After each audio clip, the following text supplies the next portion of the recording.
colegas já falaram, dizendo boa tarde a todo mundo, você, Leilane, assinantes também.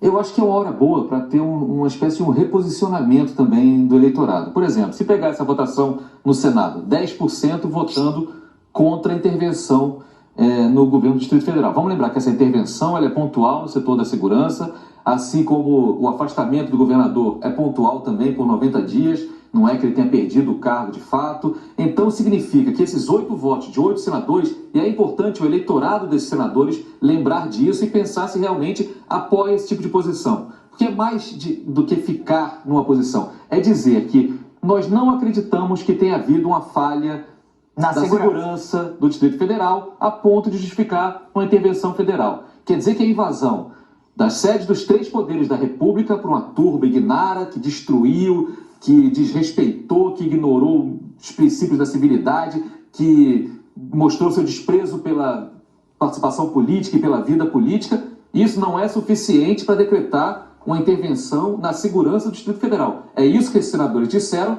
e é isso que esse eleitorado desses senadores precisa ter em mente também, quando houver uma próxima eleição.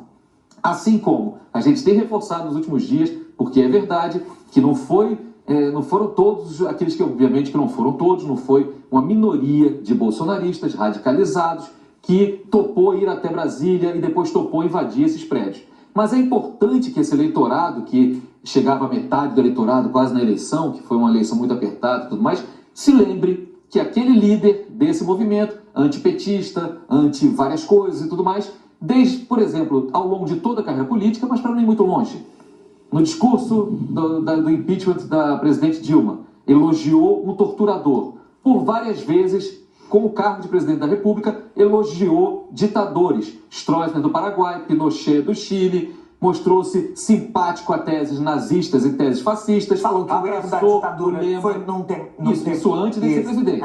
Mas depois sempre se mostrou um admirador da ditadura, um defensor de medidas radicais para enfrentar problemas normais do país. Então é esta liderança que perdeu a eleição, que não conseguiu se reeleger, primeiro presidente, no caso, que não consegue se reeleger desde a redemocratização, é essa liderança que aparece então como a liderança dessa direita, mas que é extrema, oposição ao governo democraticamente eleito do presidente Lula. Portanto, é hora também de cada eleitor também, cada cidadão brasileiro, assumir as suas responsabilidades também. É esse o líder que eu quero ter na liderança da oposição? Ou existe, de fato, lideranças numa direita democrática, conservadora nos costumes, liberal da economia, que está pronta aí para assumir o seu papel de diálogo, de contraponto, de crítica a um governo que se quer mais à esquerda, mais progressista, ainda que seja cheio também de personagens que não são exatamente nem mais à esquerda, nem mais progressistas, mas precisa de uma oposição, precisa de um contraponto. Mas é hora também